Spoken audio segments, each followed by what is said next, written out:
Hi again. As German said, I'm working in Grab and currently focusing on developer experience for Flutter engineers and integration of Flutter into different parts of the application and integration of Flutter into our all of our mobile apps in general. So what we're going to talk about today. So first of all, we're going to uncover what is Addtoapp and how is it different from the full Flutter application.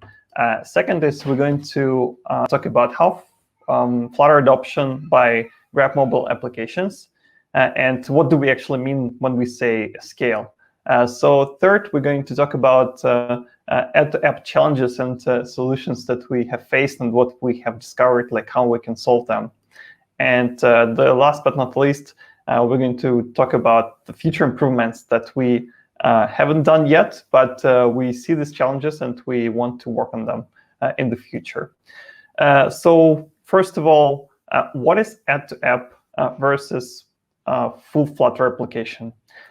So in ideal scenario, you start your new application, and because Flutter is such an amazing framework for mobile apps, and it has a lot of advantages, you start writing your Flutter application and all your screens are in Flutter. So that's the ideal scenario, and you don't have to worry about Addtoapp challenges. So that's what you want to have when you start mobile app. And basically, it's you follow the guide on Flutter Developer Portal. You run your CLI command, Flutter create my app, and it's done, right? So you proceed with your Flutter developer journey. So how is it different from Addtoapp? When you start Flutter development, so when you start writing your app from scratch, you can start with Flutter, but if you have existing mobile application, maybe a lot of legacy code, and you already have some code base, and probably it's like different for iOS and Android, and maybe you want to start using Flutter to leverage all those great tools and how to reload, how to restart. You have fast developers cycle, and you want to add new screens developed in Flutter. So that's the situation with Addtoapp. And usually how it's configured, you create your new Flutter module, a slightly different command. You say, hey, create my Flutter source code with a template module. And you go ahead and integrate this module into the host application. So let's talk about how did we integrate Flutter into our mobile applications and how did it evolve? So our first usage of Flutter at Grab was our merchant application. It was it's full Flutter application. There is no problems with Addtoapp that we're going to talk about later. And we were able to leverage Flutter SDK and Flutter tooling in order to provide great experience for our merchants. And next, about a year ago, we started integrating Flutter into our Grab Super App or PAX app. And there are already a few screens that are developed in Flutter, some of them in the deliveries flow, some of it in the food flow, etc. And it's added as Addtoapp. We also have our driver application, and it's also started using Flutter just maybe months ago. And there's already one screen integrated into our driver application. And again, it's also added as Addtoapp.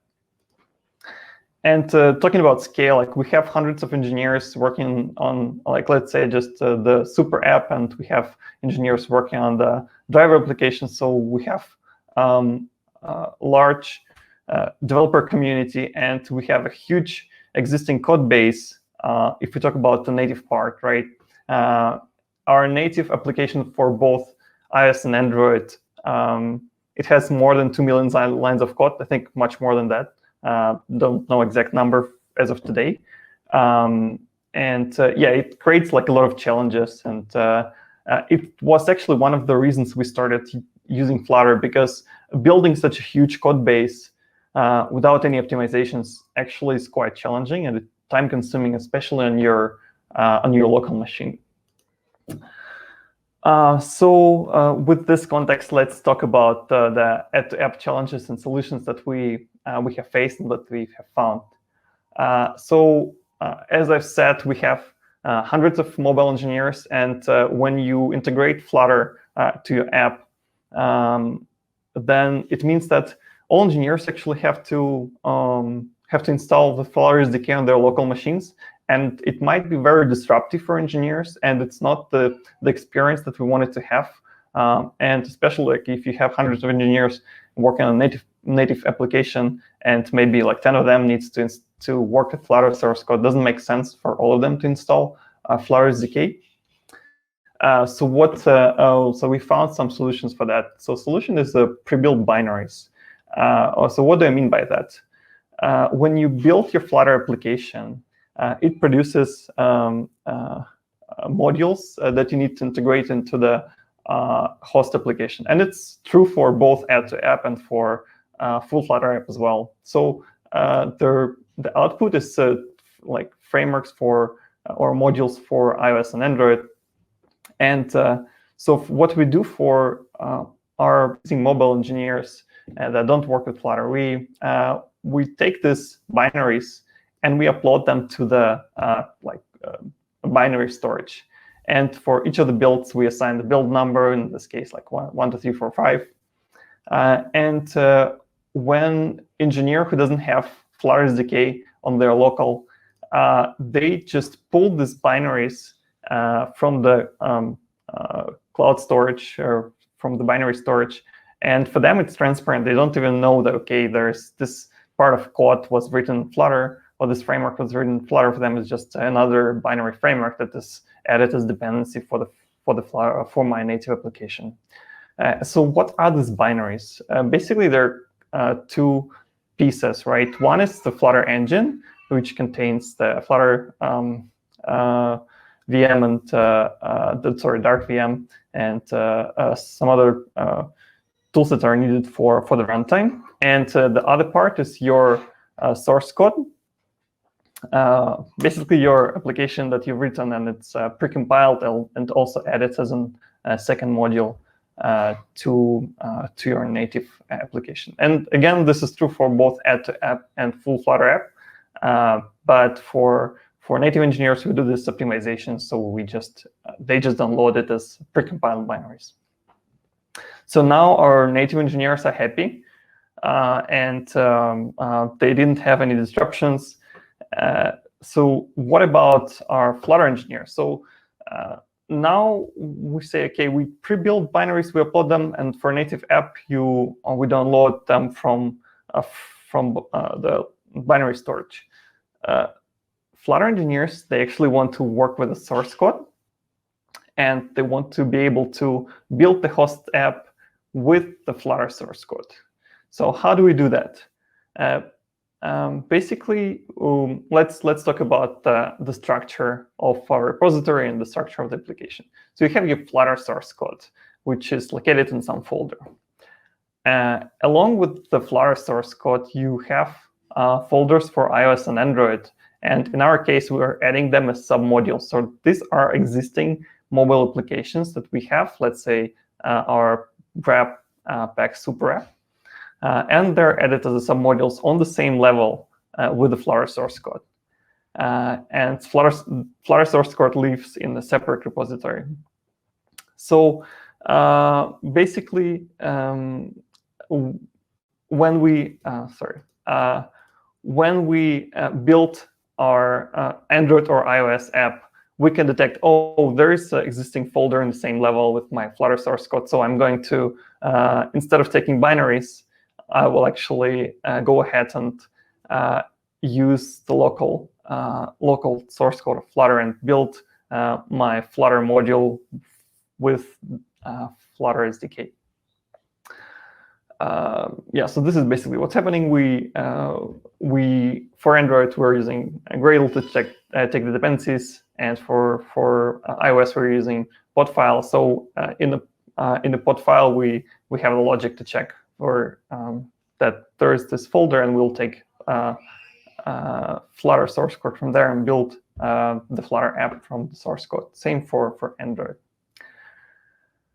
Yeah, so now we have the setup. When we just pull our Android application separately without the Flutter source code, then we'll just take the Flutter modules from binaries. So this actually creates another problem because for every version you need to upload the new binary to the binary storage, and then you need to change the version inside the host application for both iOS and Android. So updating Flutter module version is actually kind of a slow process. So let's go through how it looks like. You have your Flutter repository and you have a master branch. So you want to create a new feature. You create a branch for this feature, and after you tested it, you finished the feature, you merge it back to the master branch. So now you have, and when you merge it to the master branch, we will build new binaries that you can later add to your host application. So, and for each binary, we have a build number, let's say 1, 2, 3, 4, 5, 6. So what happens next? You need to integrate it back to both iOS and Android repositories, host applications. So same happens, right? You create a new branch, you update the version number, you merge it back to the master in Android, and then same for iOS. So this process is quite slow. It might take you around 10 minutes to manually create those merge requests, send them, approve them, etc. So the question we were asked, like, can we do better? Because again, this is quite slow. And the solution was pretty simple. We wanted to automate as much as we can. Let's look at these 3 steps, right? So you need to run CI to create binaries. You need to update the version in iOS. You need to update the version in Android. So all these pieces can be automated. The only thing you need to start this process on CI. So now how your flow looks like. You go, you create your Flutter feature branch as you did. You merge it back to master branch. And so next is actually automated. So for you, we will create a new branch in iOS and Android. We'll update the binary version that is set in the host app, and we will create a merge request format. The only thing you need to do later is to get this merge request approved. So you still need to go through the code review process, but it's just a single line of change that you need to do. And it can save you like about 10 minutes of time. So if you think about it, it's a common practice when you build a framework that you share as like third-party framework, then you ship it, and you have versions maybe, I don't know, once a month. But if you working on the features, you probably need to do it maybe a few times a day. So it can save you like half an hour a day if you do it 3 times. So this was a major improvement in our developer experience. So this was about creating a merge request and pushing it back to the host application. So next problem that we faced was you need to create a QA build for testing. So let's go again through the process and how it looks like. So similar thing happens, right? You create a branch in the Flutter repository, and you get the build number for your new binaries. So we create new binaries running CI. Then you need to, again, create 2 branches in iOS and Android. You need to change the build number there. Then you need to build new QA, new app for testing and share it with your QA engineer. And again, it may take you like up to 10 minutes by doing all this manually. So, so this is the overview of the process again. Again, the question is, can we do better? So we thought about it and we thought, okay, we can automate it as well, at least some parts of the process. So now what happens? You have your master branch, you create your feature, you get the build number. So next, what happens is now we need to apply this change, change the build number for the Flutter modules inside host applications for iOS and Android. So instead of creating a new branch and pushing it back to repository on our CI, we actually will apply this version number update. And without pushing it to the back to repository, we'll just run our CI command and we'll create new QA build for testing, and we'll upload it so your QA engineer can go ahead and verify that feature is working fine and it can be merged. So, and it actually helps us to reduce some. You don't need to push it back, this version update, push it back to repository when you just want to test. Maybe you want to create several versions of it. It will create extra history in your Git repository. So it's not really necessary. And it also helps us to reduce the history on the host application Git repository. Yeah, and again, this process is automated. The only thing you need to do is click a button in our CI, and this will run and will create a QA build. Yeah, so this is again the overview of how it looks like now. So next problem that we faced was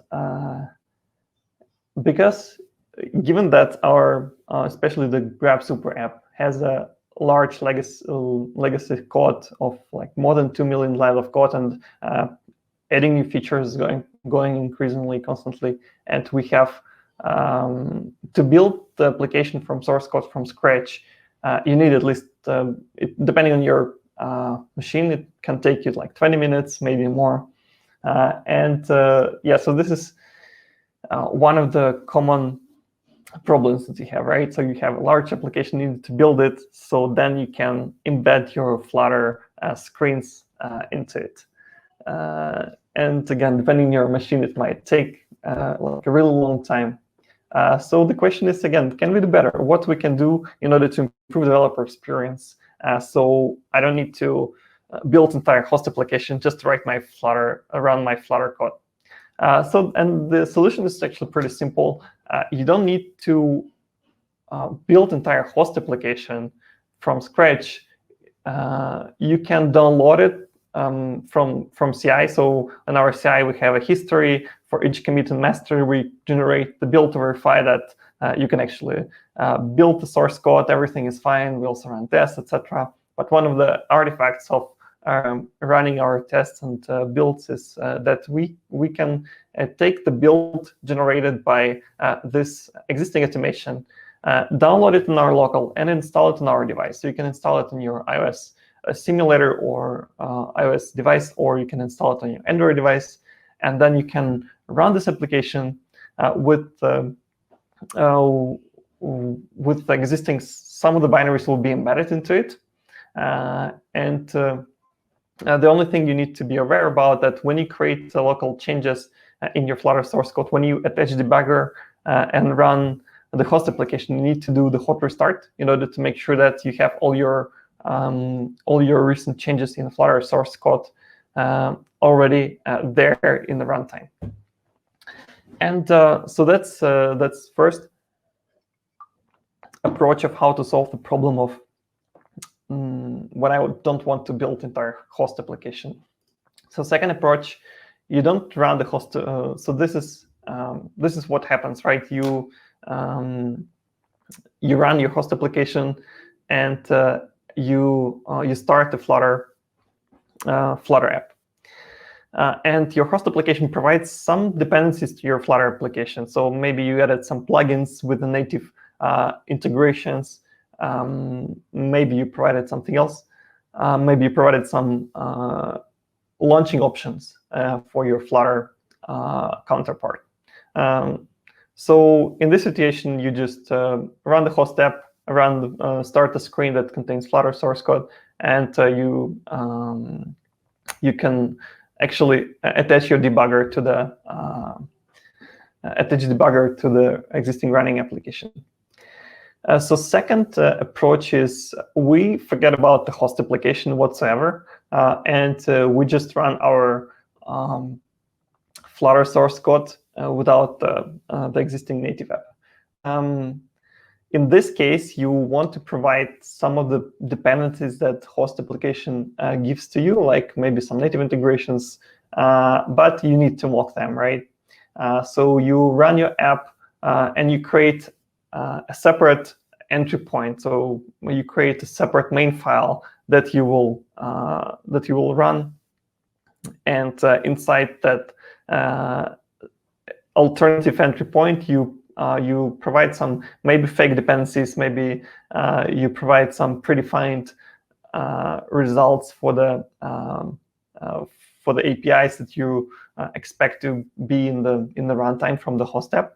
And to some extent, it may help you, especially when you just start writing a feature, so you don't depend on too many dependencies from the host app. And in this situation, you actually can reduce your development time pretty significantly. So we talked about a lot of challenges from developer standpoint, and another part, there is a customer experience, right? So we also want to delight not only our engineers, both on Flutter side and native side, we also want to delight our existing users, and so they have the best user experience possible.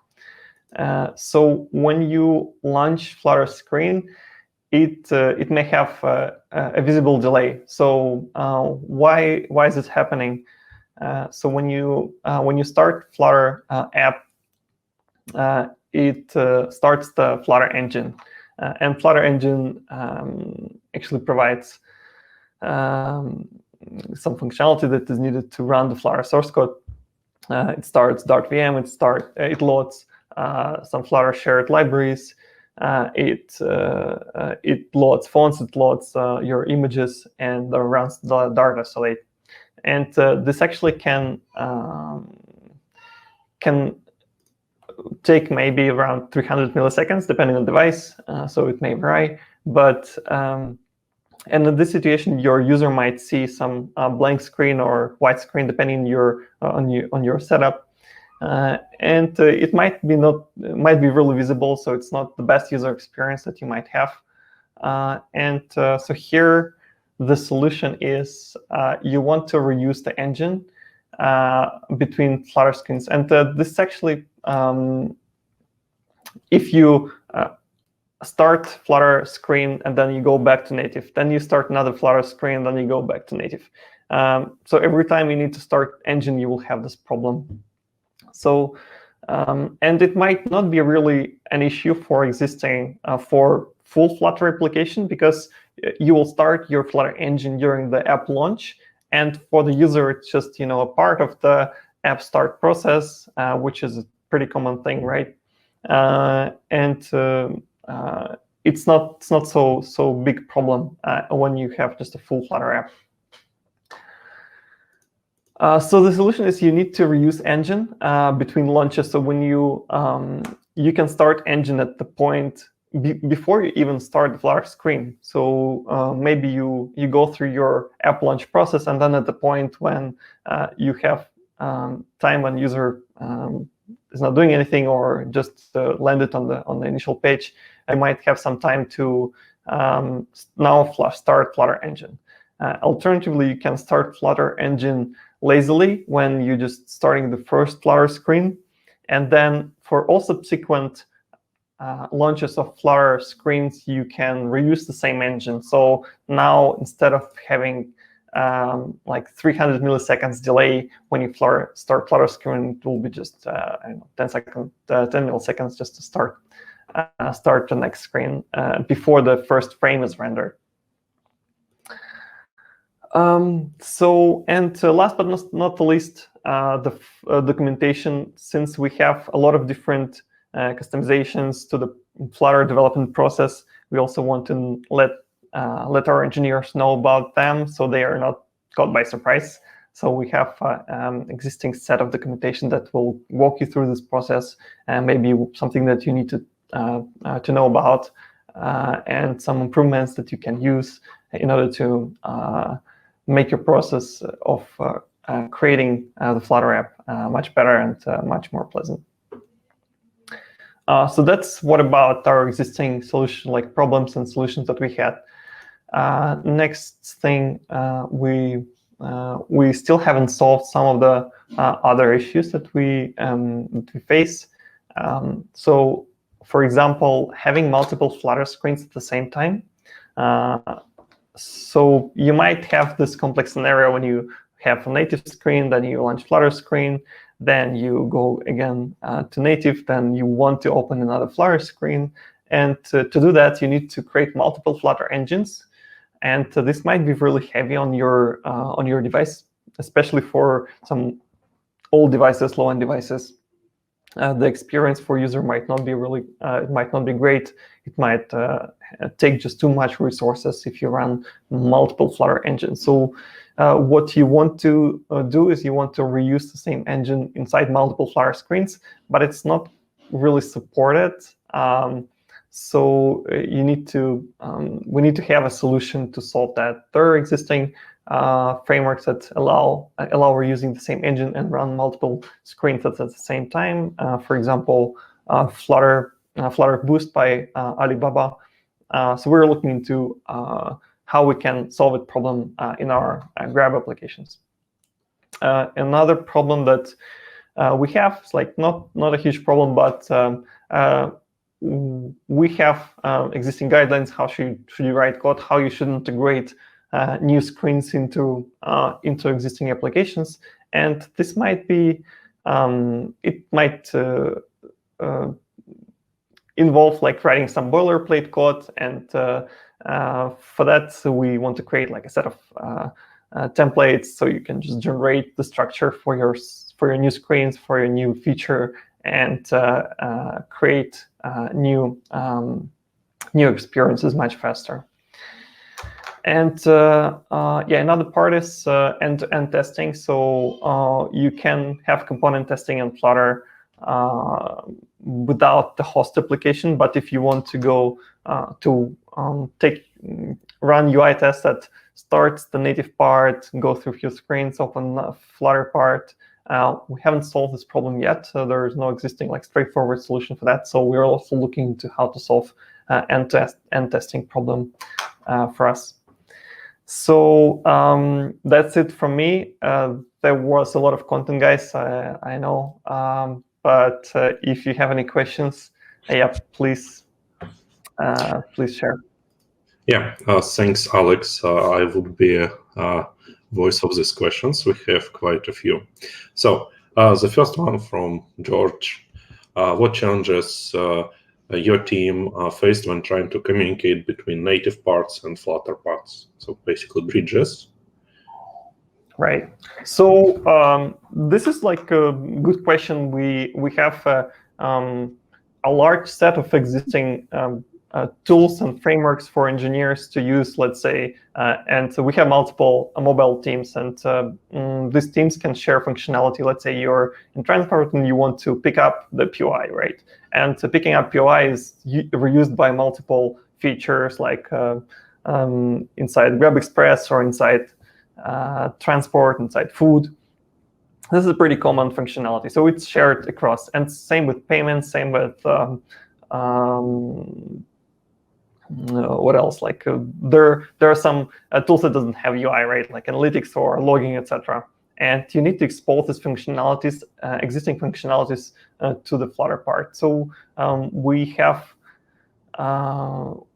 create bridges for them. and we try to reuse these bridges as much as we can across different applications. So we create a bridge, and we also try to make it in a way that we can reuse it in Grab Super App, in that driver application, in merchant application, etc. So yeah, we have pretty fine structure how to do it. Yeah. So the short answer, we are using bridges as much as we can where it's possible. And just to add, we ask don't do it by themselves. So because it's, I think, one of the biggest pain points. So let's move on. The question from Artyom about Flutter Engine, how heavy runtime memory and probably impact on application size. So as I said, there is a toll when you start Flutter Engine, like around 300 milliseconds. In terms of the memory footprint, I think it's around, I don't have like exact number right now in my mind. I think it's around 15 megabytes for a single instance of Flutter Engine. So if you create multiple instances of them, it will consume a lot of memory. What about application upsize? Application upsize. I think the empty Flutter app for Android takes 4 megabytes and 10 megabytes for iOS, if I'm not mistaken. Okay, probably we have another guy from our team can answer in comments who was working on optimization for application size. Let's move on then. Question from Kazimir. What are Grab's engineers' thoughts on Flutter? What plans does Flutter have in integrating Flutter in future versions of GrabApp or GrabApps?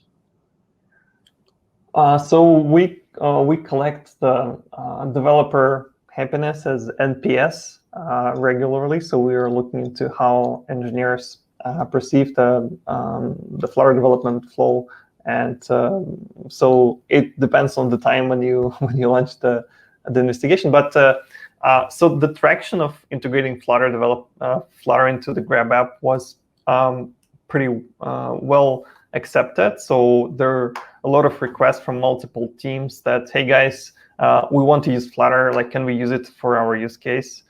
So a lot of engineers are pretty happy to start Flutter development.